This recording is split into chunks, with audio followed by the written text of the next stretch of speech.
Alright guys, so this will be the overview of the first part of the build.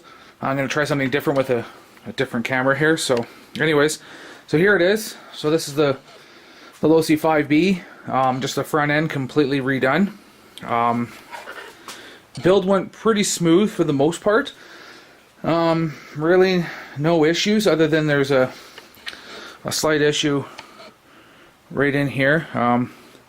Maybe it's just a couple teeth there. See right there? I don't know. The rest of it's fine. It just tightens up at one spot right there. I'm sure it'll just work in eventually. But other than that, no, everything went together pretty good. Really no issues. The shocks are really decent. They changed up the seals. That's why the Losi 5T parts were discontinued. Because they went with a new seal on these, and I'll show you over here with what the seals look like. So this is the new end, and they have these little grommets, right? And then these new rubber seals as opposed to the O-rings. Right, they're kind of flat on both sides. You might not be able to see it in there. Anyways, that's the green stuff is team associated O-bearing, the grease, the O-ring grease. But I am having an issue with this. This shock was the last one put together. I don't know what exactly happened with it. I'll put that down. It just doesn't fit. I mean, it doesn't fit. I had it together and I didn't realize what was going on. See? That's nice. This one's not. I got it on, but it's too tight.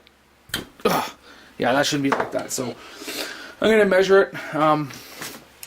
We'll do that right now with this caliper in millimeters. It's supposed to be what, 7.5, somewhere around there? 0.5?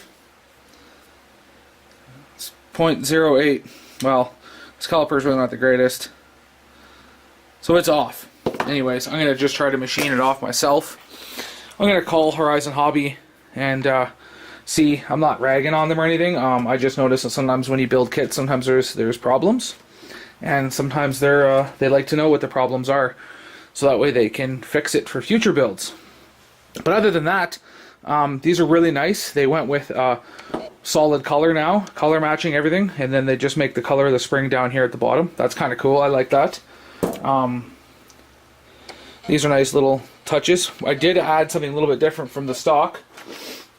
These are the couplings to join your front and rear CVDs to the out drives. And this is the original one, brand new. I'm just going to use the aluminum one that I got from the Losi 5T tuning kit. I'm not going to never use them on the 5T, so I figured why not on this, right? Other than that, the build is going pretty good. I'm going to do the body today. I know you guys have all seen these things with holes in them and cut in them. I'm going to do the holes later.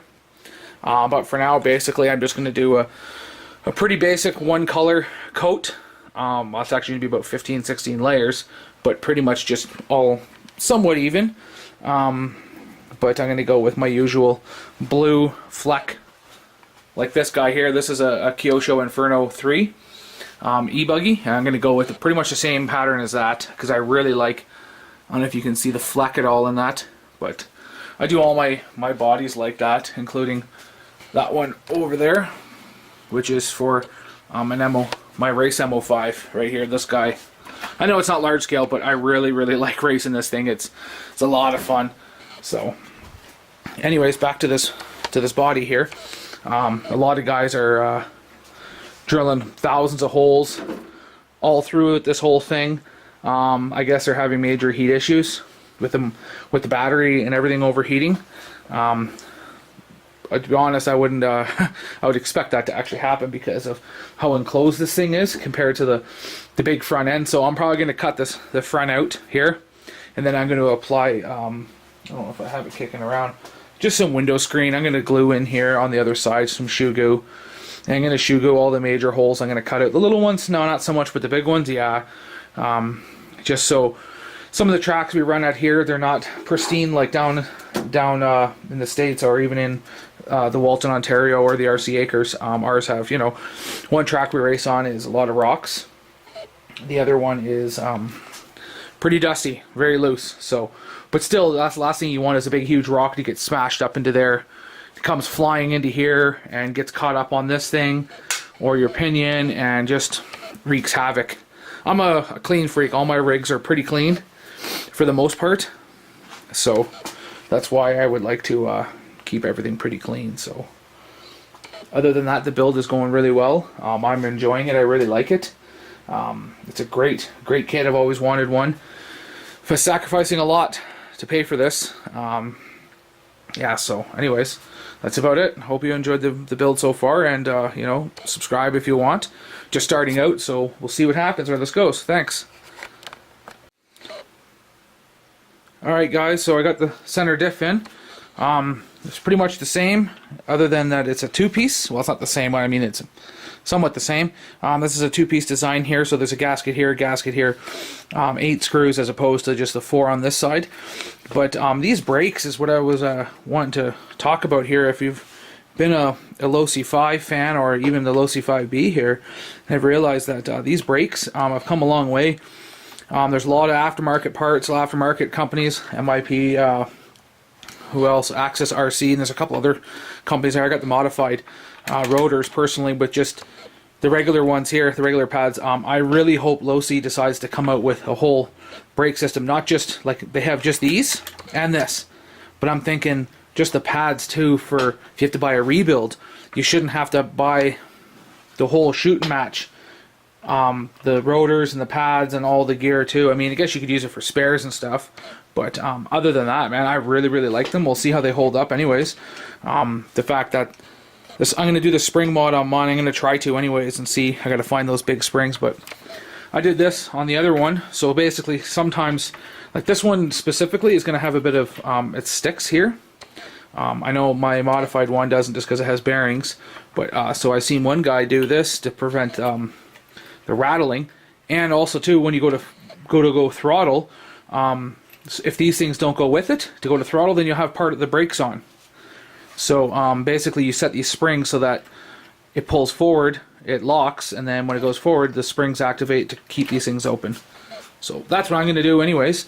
Next step is going to be, I'm going to skip the radio tray because I still need to get the battery all wired up. I'm going to use a shorty pack, a hard case, and 2-cell, basically that on this. But it doesn't come with an off switch, and I don't have one here. I have to go to the hobby shop anyways.